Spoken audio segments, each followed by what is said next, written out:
Buenas tardes, mi nombre es José Ignacio Mella Gómez y soy estudiante de Derecho de la Universidad Finisterra. Hoy vengo a hablar sobre la vigencia de la ley, pero para comprender este tema debemos saber primero qué es una ley. El Código Civil chileno en el artículo número 1 nos define la ley como una declaración de la voluntad soberana que, manifestada por la forma prescrita en la Constitución política, esta prohíbe, manda o permite. Ya entendiendo esta definición de qué es una ley, dicha por Andrés Bello en el año 1853 y que se mantiene en vigencia hasta el día de hoy en el Código Civil chileno, podemos entender cómo las leyes pueden tener una vigencia y un peso jurídico dentro del marco institucional chileno.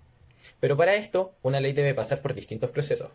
Primero, las leyes deben pasar por tres procesos fundamentales para que tengan un peso jurídico. Primero, debe pasar por una aprobación legislativa, luego por una promulgación y tercero por una publicación. La publicación de la ley. Esta debe ser publicada de una forma clara, entendible y debe mencionar las pretensiones de la ley y a quienes se remite esta misma. ¿Esto por qué? Porque una mala interpretación de la ley por parte de la ciudadanía puede generar errores garrafales dentro del marco jurídico chileno y ya no sería culpa de la ciudadanía, sino sería culpa de quien la publicó y según el medio. Todo esto es basado en el artículo 6, inciso primero del Código Civil chileno, el cual dice que ninguna persona puede ser obligada a cumplir con una ley sin que ésta tampoco sea publicada. Esto para que la ley sea difundida de una forma en que llegue a todas las personas a cual se debe remitir esta misma. Pero ¿cómo son publicadas estas leyes? En Chile existe el Diario Oficial, que se basa en el decreto del 15 de diciembre de 1876, que dice que toda ley debe ser escrita y pronunciada en el Diario Oficial. Esto para que sea de conocimiento público y sea difundida de una forma clara ante la ciudadanía. Antes de esto, se publicaba en el diario El Araucano, que fue obra del ministro Diego Portales en 1830, pero que perduró hasta el año 1875. Esto puede ir variando y ha variado con los años. La forma de publicar esta ley y que sea llevada a la ciudadanía ha evolucionado. Primero, y es el que se mantiene hasta el día de hoy, es el Diario Oficial, que funciona como periódico nacional y que tiene un reconocimiento por el Tribunal Constitucional y tiene rol propio. Este medio es el oficial para que las leyes sean pronunciadas hacia la ciudadanía, pero hoy en día también han existido distintas formas de llevarla a la ciudadanía, como cuáles: la radio, la televisión, las redes sociales y medios oficiales del gobierno. También cabe señalar que en el año 2016, bajo un decreto supremo, el Diario Oficial pasa a tener un formato web, bajo el sitio web institucional oficial. Esto es encargado del Ministerio del Interior, el cual realizó este decreto supremo para que el Diario Oficial ya no corriera en físico, sino que también corriera de forma web para llegar a la gente de una forma más rápida y ser más cercano a ellos.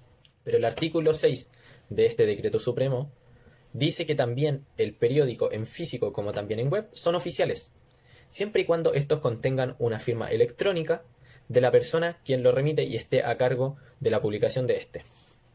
En Chile, el artículo 73 de la Constitución Política de la República dice que el legislador que esté a cargo de la promulgación, o sea, de la publicación de esta ley, tiene en su derecho la libertad de elegir el medio por el cual lo dará a conocer, siempre y cuando llegue a todas las personas que debe llegar. Según el artículo 75 de la Constitución de la República, en Chile no existen leyes secretas, pero sí leyes reservadas, las cuales son explícitamente reservadas a las personas a las cuales se va a remitir y son de vital importancia porque se les considera reservadas por presentar un riesgo a la República. Ya haber visto estos tres pasos nos dice que esta ley ya puede tener un peso jurídico, pero falta añadir el vacatio legis, que vendría siendo la vacación de la ley. Esto, como lo había mencionado al principio, es un plazo establecido en el cual una ley comienza a regir desde la fecha indicada en su promulgación y no desde la fecha oficial que deberían cumplir con la mayoría de las leyes ordinarias. Un ejemplo claro puede ser si en la legislatura chilena se aprobara una ley que dijera que va a comenzar a regir el año 2023, pero fue aprobada y promulgada y publicada el año 2022, esta debe comenzar a regir desde la fecha indicada en su promulgación. Ahora continuamos con uno de los pasos que vendría siendo la denominación de la ley. ¿Por qué esto? Porque de esta forma podemos ordenar las leyes y entender sus nombres y su ordenamiento. Este está hecho por su fecha y por su número. Es decir, la ley además de tener un número correlativo correspondiente a la continuación de las demás leyes anteriores, debe contar con la fecha de su promulgación, independiente de la fecha en la que entre en vigencia esta misma. Es decir, si una ley es aprobada el 22 de enero del año 2001 y comenzó a entrar en vigencia el 22 de enero del año 2022, su nombre debe tener el primero de la fecha de la promulgación de esta misma. Esto para ordenar un poco el tema del correlativo de las constituciones y del Código Civil y de las leyes. También cabe destacar que si una ley es derogada, esta, aunque sea derogada, mantiene su fecha y su correlativo y no puede volver a ser utilizado por ninguna otra ley que le continúe. Ahora hablaremos sobre los textos refundidos. ¿Qué es esto? Quizás es un poco complejo de explicar los textos refundidos, pero principalmente podríamos decir que es una reforma a una norma que ya estaba vigente y que sufre un cambio o una reenumeración en su correlativo por un decreto supremo o decreto con fuerza de ley. ¿Esto para qué? Para modificar el contenido de aquella ley o norma que se está cambiando, pero que mantenga su cuerpo legal que ya mantenía vigente hasta la fecha. Ahora hablaré sobre la derogación de las leyes. ¿Qué es la derogación? Es la forma legal en cual una ley pierde su vigencia dentro del marco legal. Estas tienen dos distinciones, la cual son la ley derogada y la ley derogatoria. Aquí también cabe mencionar que en el artículo 52, inciso 4 del Código Civil, existe otra distinción entre la ley derogada, parcial o total.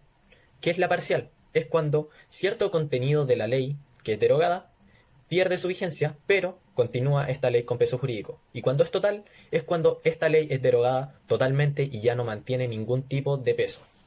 También cabe mencionar que nuevamente encontramos en el artículo 52, inciso segundo del Código Civil y en el 52, inciso cuarto del Código Civil, existe la derogación tácita o expresa. Ahora hablaremos sobre los casos especiales de leyes derogatorias. Primero, la derogación de la ley derogatoria.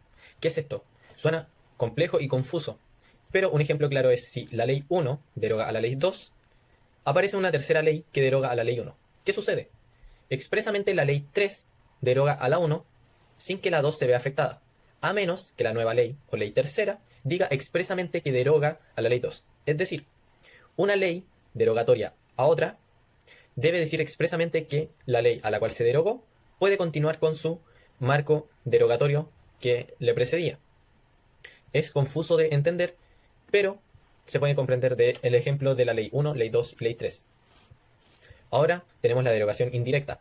¿Qué es esto? Cuando una ley derogatoria hacia otra indirectamente deroga a la ley a la cual estaba remitida la derogada. Otro ejemplo con la ley 1, 2 y 3 es que si la ley 1 estaba afiliada a la ley 2 y convivían en conjunto, pero llega la ley tercera y la deroga a la 1, expresamente la segunda también es derogada por normativa de la ley por derogación indirecta. Ahora continuamos con la tercera clase o tipo de derogación, que vendría siendo la por inconstitucionalidad. Esto es por atribuciones del Tribunal Constitucional cuando declara que una ley es inconstitucional y ésta pierde su peso jurídico, pero no es retroactivo. Es decir, todo a lo cual se remitió antes debe continuar de esta manera y no puede volver. Que entendemos que la ley no sea retroactiva basándonos en el artículo 94, inciso tercero de la Constitución Política de la República. Es decir, que esta ley, que fue derogada por el Tribunal Constitucional, ya no tendrá efecto predecesor a la ley. Es decir, ya no producirá ningún efecto hacia atrás ni hacia adelante tampoco, porque esta ley ya perdió todo peso jurídico.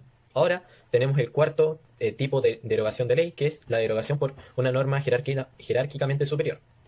Esto podríamos comprenderlo como una ley que está jerárquicamente más alta que otra, puede derogarla por temas de que quizás es más completa la ley de arriba que la que ya estaba presente. Pero esto no quiere decir que una sea superior a la otra por distintos temas. La ley derogatoria, jerárquicamente superior, nos dice que una ley que es jerárquicamente superior a otra, que podría ser un decreto supremo o un decreto con fuerza de ley, derogue a otra que esté más abajo y que ésta, en su efecto, al ser más abajo, contravenga, interponga o no permita el buen funcionamiento o el buen actuar de la ley que está jerárquicamente más alta. Es decir, si una ley que está más abajo por su contenido impide que el decreto supremo de arriba no pueda realizarse de una forma íntegra o efectiva, este lo derogue íntegramente para que este mismo pueda cumplir su cometido. Otra forma de que la ley sea derogada es el desuetudo. ¿Qué es esto? Es el desuso de una ley. Esta puede ser derogada siempre y cuando la costumbre jurídica no se remita a la ley que va a ser derogada. El desuso de una ley dice que pierde vigencia siempre y cuando ésta no sea sancionada o no haya sido tocada en ningún tema por un periodo de tiempo prolongado. Entonces, de esta manera, al ver que esta ley ya no está cumpliendo y no tiene a qué remitirse, esta pierde su vigencia al tema de estar en desuso, aunque nadie la reclame, siempre y cuando la costumbre jurídica o la costumbre de la ciudadanía no se remita a esta ley y no la vea afectada. Y por último, tenemos otras formas de expiración de la ley. Para finalizar, tenemos tres. Primero, el plazo. Si una ley explícitamente define un plazo para cumplir aquella ley y este ya expiró, la ley pierde su vigencia y ya no tiene peso jurídico. Segundo, el cumplimiento del fin de la ley. Un ejemplo claro es que si una ley está hecha para declarar la guerra y la guerra ya fue declarada, esta ley pierde su vigencia al ya cumplir su propósito objetivo. Estas leyes son netamente de un propósito muy objetivo y muy claro y específico, entonces al ya ser cumplido no requiere de volver a, no requiere de mantenerse con vigencia dentro del marco judicial. Y la tercera es la desaparición de la realidad fáctica que era el presupuesto presupuesto de la ley. Esto es que por distintos temas la ley a la cual se remitía cierto marco judicial ya no exista. Un ejemplo que es mencionado en el libro es que esta ley que regulaba los transvías en Santiago Centro ya haya dejado de existir por el tema de que los transvías ya no existen en Santiago. Entonces ya no tiene a qué remitirse o el objeto por el cual se remitía ya no exista o simplemente ya no tenga ningún peso.